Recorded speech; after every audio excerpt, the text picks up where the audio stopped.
Assalamualaikum warahmatullahi wabarakatuh. Perkenalkan, nama saya Yurike Kono dengan NIM 131423064. Saya dari kelas 3C jurusan Manajemen Pendidikan. Tujuan saya membuat video ini untuk memenuhi tugas mata kuliah kemaritiman yang diampu oleh Profesor Dr. Novianti Jafri SPDI. Dan pada pembahasan kali ini saya membahas tentang materi kebijakan tata ruang dalam bidang kemaritiman. Untuk itu, perlu kita ketahui Indonesia sebagai negara kepulauan yang mempunyai sumber kekayaan baik dari sumber laut dan daratannya. Namun, tingginya intensitas pemanfaatan sumber daya laut ini membawa tantangan tersendiri, seperti overfishing, pencemaran laut, abrasi, serta konflik kepentingan antar sektor. Tanpa adanya pengaturan yang tepat, pemanfaatan sumber daya maritim ini dapat mengakibatkan kerusakan lingkungan yang serius. Jadi disinilah pentingnya peran tata ruang dalam pengelolaan wilayah maritim yang berkelanjutan. Untuk itu, pada pembahasan saya kali ini terdapat beberapa rumusan masalah. Yang pertama tentang bagaimana perjalanan penataan ruang laut Indonesia.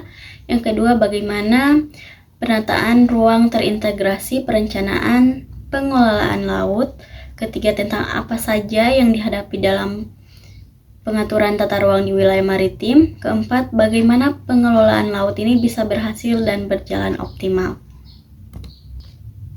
Jadi menurut pasal 1 angka 1 Undang-Undang Nomor 26 Tahun 2007 tentang penataan ruang, yang dimaksud dengan ruang ini adalah wadah yang meliputi ruang darat, ruang laut, dan juga ruang udara, termasuk ruang di dalam bumi, sebagai satu kesatuan wilayah tempat manusia dan juga makhluk hidup lainnya untuk melakukan kegiatan dan memelihara kelangsungan hidupnya.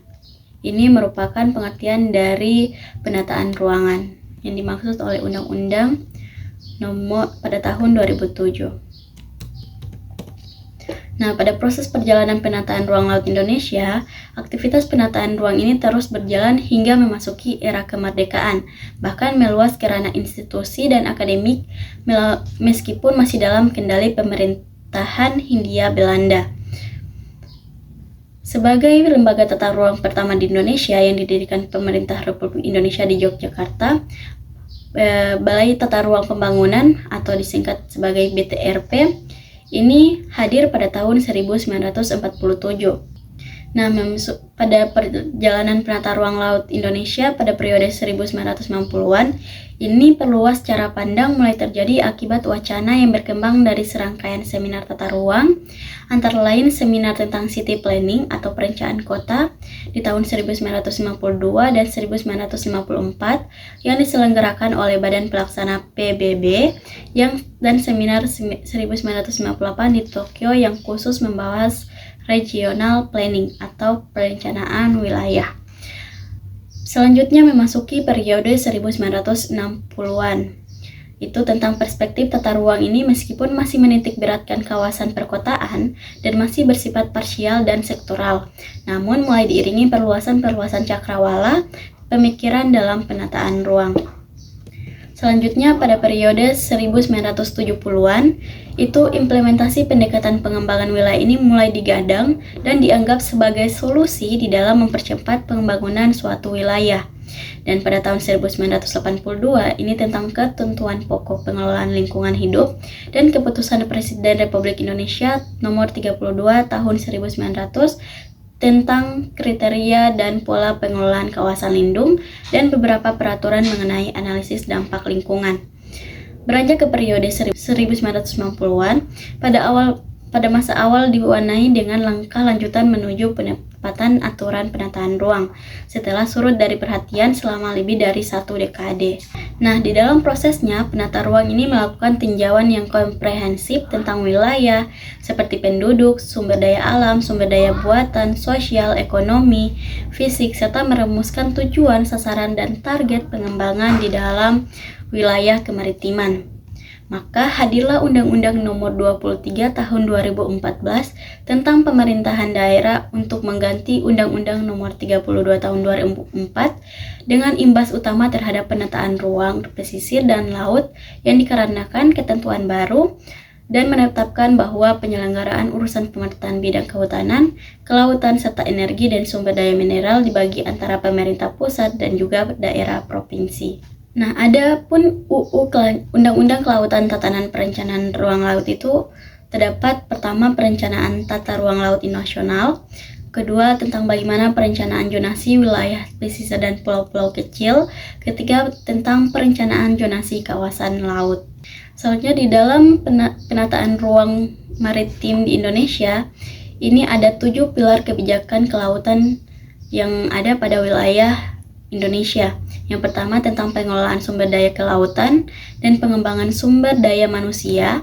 Kedua tentang pertahanan, keamanan, penegakan hukum dan keselamatan di laut.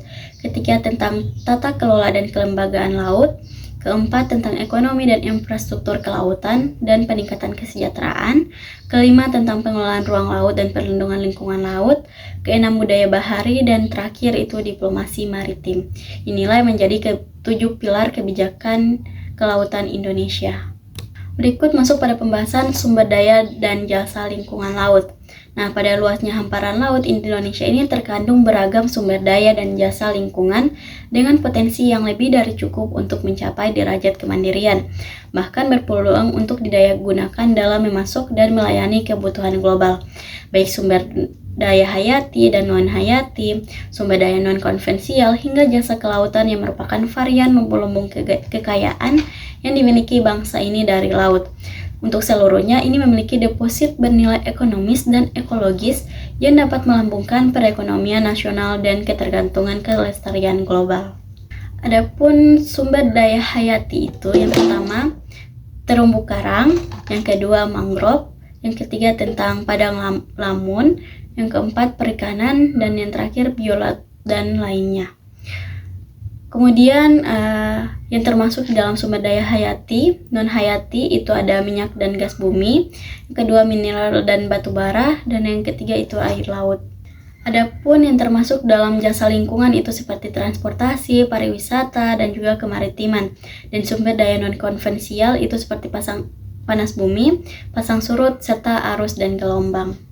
Nah, terdapat tantangan utama yang dihadapi dalam pengaturan ruang di wilayah maritim, karena di dalam perencanaan penataan ruang laut Indonesia pasti terdapat beberapa tantangan, dan tantangan utamanya ini yang pertama adalah tantangan tentang teknik pemetaan dan zonasi wilayah maritim, yang kedua tentang koordinasi antar instansi, yang ketiga itu tantangan hukum dan regulasi, yang keempat limahnya penegakan hukum, yang kelima tantangan sosial ekonomi, yang keenam kesejahteraan masyarakat pesisir, yang ketujuh tentang tantangan lingkungan perubahan iklim, dan tantangan sosial budaya serta pengetahuan dan kearifan lokal. Jadi kesimpulan yang pada pembahasan kali ini yaitu kebijakan tata ruang dalam bidang kemaritiman di Indonesia ini sangat penting untuk mengoptimalkan pemetaan sumber daya laut yang melimpah. Dengan adanya perencanaan yang terintegrasi, pengelolaan ruang laut dapat dilakukan secara berkelanjutan, memperhatikan aspek ekonomi, lingkungan, dan juga sosial, serta tantangan seperti overfishing, pencemaran, dan juga perubahan iklim ini memerlukan pendekatan yang holistik dan kolaboratif antar sektor, serta implementasi kebijakan yang efektif ini akan mendukung pertumbuhan ekonomi sekaligus melindungi ekosistem laut dan kesejahteraan masyarakat pesisir laut. Sekian, itulah dia pembahasan saya pada materi kali ini. Lebih dan kurangnya saya mohon maaf. Wabillahi taufiq wal hidayah. Wassalamualaikum warahmatullahi wabarakatuh.